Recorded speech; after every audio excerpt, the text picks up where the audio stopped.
Join me for some tips that can make your practice leap to the next level.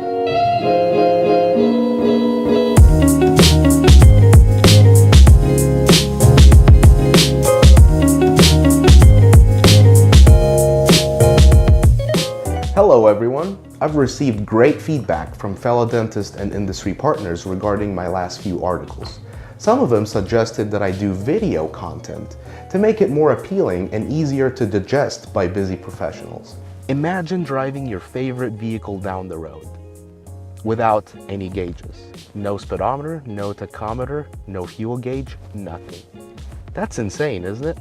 You won't be able to tell how fast you're going, you don't know how much fuel you have left, you are in the blind. Wait, do you mean that I can't see my speed while driving? I can't be compliant with the state speed laws? I can't tell how much gas is left? How many miles I've traveled? No fun. As a licensed pilot, I often fly for leisure and for work. And when you fly, as you know, airplane has gauges as well. I can't even imagine flying without looking at my gauges. The airspeed indicator, the attitude indicator, the altimeter, the compass, all of it. Can you imagine flying, or your pilot flying without looking at gauges? That would be crazy, wouldn't it? Now, enjoy the flying with me. Next was at 547, clear for approach runway 35 right. However, many dentists out there run their practices and their dental groups without observing their essential gauges. The check engine light has been on for a long time, but they can't see it. What are these gauges and how can I see them? They are the key performance indicators, KPIs. This might not be news to you in 2017 since more and more dentists are aware of certain KPIs. They all already track them. However, not many know how essential they are and what do they really mean. This video will go over some of the essential KPIs and what do they mean for your practice or group. There are more than 100 KPIs that need to be tracked at a dental practice or a group. Some of them are very essential and some are just good to know. Remember, if you can't measure it, you cannot improve it. Let's briefly go over some of the essential monthly KPIs. The first one we're going to talk about is the number of new patients. Now, that could sound very obvious, but a lot of practices forget to track it or not analyze it correctly. Tracking it helps with a lot of decision making. Let's take a look. You can use a lot of platforms, including your own practice management software, or there are a lot of third-party softwares out there that will help you track your metrics.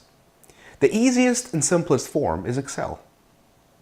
All you have to do is track a date range and your clinics or clinic and how many number of new patients per month. The optimal way to track new patients is per month.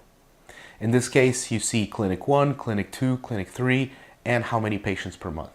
And you can see the difference between 2016 and 2017. You can tell if it's growing, you can tell if it's declining, you can tell if you did any marketing efforts. You can tell seasonality, as you can see here, somewhat looks like summer is busier than other seasons. There are numerous benefits to tracking the number of new patients. Now, let's talk about another metric, total patients seen. Now, you may want to ask, why am I tracking the total patients seen? If you study the relationship between the number of new patients to the number of patients seen, you can assess the health of your practice. The higher this ratio, the healthier the practice is. You can study how productive your office environment is, how many patients you can see in a given day, in a given month. You can study the relationship between the number of patients and your total production. You know that different specialties have different ratios. So for example, a pediatric office can see a lot more patients than an implant practice, yet they can produce fairly the same. Study the trend in your specific demographic and your specific specialty. You can also study the relationship between the number of operatories, the number of providers, and the number of patients seen. Oftentimes we see practices that add providers or ops may see a very little increase in the total patient seen. So you just spent all this money and you hired this new provider and very little increase in the total patient seen. Let's talk about the average production per patient.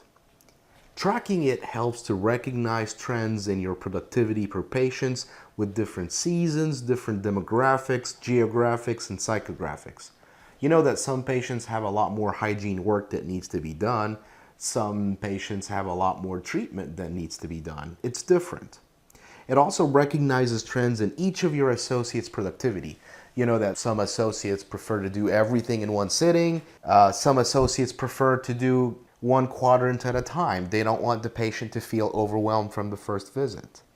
It also recognizes the trends with different clinical team members' productivity. You know, some dental assistants and hygienists are known for being great support staff and make things a lot more productive than others. You'll be able to study those trends, especially with a change of staff. Let's talk about the big beast, aging. It's very crucial to study the aging trend in detail. As you know, as accounts age, the probability of collecting them significantly decreases. Some insurance companies, including government payers, will not pay claims that are older than 90 days. Some companies will not pay any claims older than 120 days, some a year. Here are some general rules. You want your total aging, current 30, 60, and 90, to be less than half of your average monthly production. And you want your 90 days aging to be 3% or less of your total aging. So in this case, total aging is 97, 90 days aging is 6,700. It's not healthy. So follow those aging rules. There's no golden rule. However, we all know the more the aging, the less healthy your practice is. Here are some general rules to make sure your aging is as low as possible. Number one, make sure that the work on the front end is done properly, like the verification of insurance, like the chart audits, your checklists, validation, your proper claim submission, and more. Number two, correcting and resubmitting unpaid claims as soon as possible. Number three, handling EOBs, or explanation of benefits, and aging as soon as possible. Don't wait. Number four, follow up on the progress and make sure that the disputed claims have been paid. Not many people do that step, by the way. Number five, preventing errors from happening again and again with a feedback mechanism. Remember that prevention is significantly better than disputing and fixing. Let's talk about total production. While it makes sense to track production, and it really goes without saying, not many utilize the data to its full potential.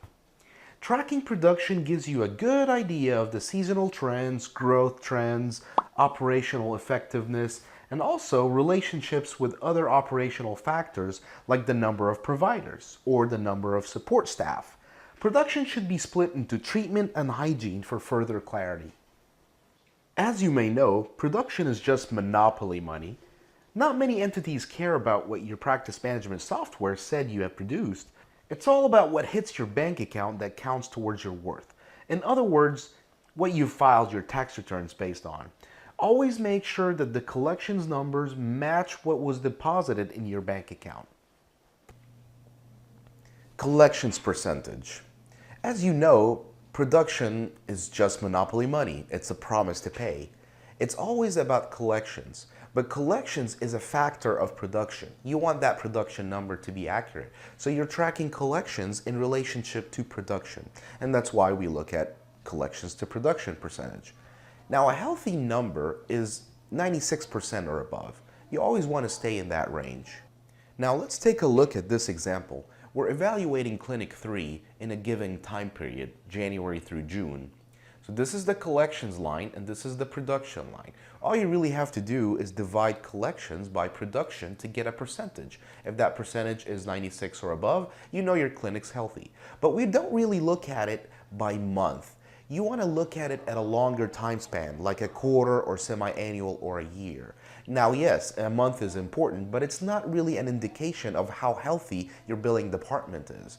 In this example, the quarter was 97.5, which is considered very healthy.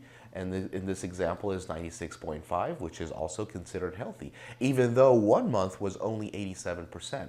So it's always evaluated in a longer time span. The longer the time span, the better. However, you don't want to be too long. That way you're only reactive and not proactive. Let's talk about adjustments. Tracking adjustments help determine what is your billing team writing off as uncollectible. You'll be surprised what some billers consider as uncollectible and what other billers can collect. Some billers are very quick to adjust off some collectible accounts to decrease their workload. Careful auditing is very essential to avoid these hiccups. You also have to consider the adjustments percentage. The adjustments percentage is a relationship between the adjustments and production. You typically want to split your adjustments between debit and credit. Your healthy number of adjustments percentage should be 2% or less in either category, debit or credit. The unscheduled treatment. The unscheduled treatment report shows you a list of patients that came in for an exam and were presented a treatment plan in which they never pursued. If you take a moment and think about this for a second, and let's assume a scenario. You've spent bags of money on marketing, advertising, website, SEO, SEM, you name it. Out of 10,000 people you've reached in your marketing campaigns, 1,000 of them were influenced and maybe 100 called the practice this month. From the 100 patients that called the practice, only 80 showed up. From the 80 that you've performed an exam and presented a treatment plan, only 30 came back for the treatment presented. What happened to the other 50? 50 patients multiplied by, let's say, $400, $500 in average production per patient, that's a minimum of $20,000 opportunity loss. It could be definitely a lot more, but that's just a minimum. This tells you how important running the unscheduled treatment report on a regular basis is. These are just some of the essential KPIs that every dental office should be tracking. There are a ton of other metrics we can discuss in a future video. I recommend using professionals and experts who have been down that road before and have mastered the art and science of metrics tracking. Remember that a dental practice is like any other medical entity or any other business. All the departments need to work together coherently to produce the ultimate outcomes, which are, of course, exceeding your patient's expectations, being an integral part of the community, and creating that growth and expansion to create jobs for the community, and of course, profits for the stakeholders.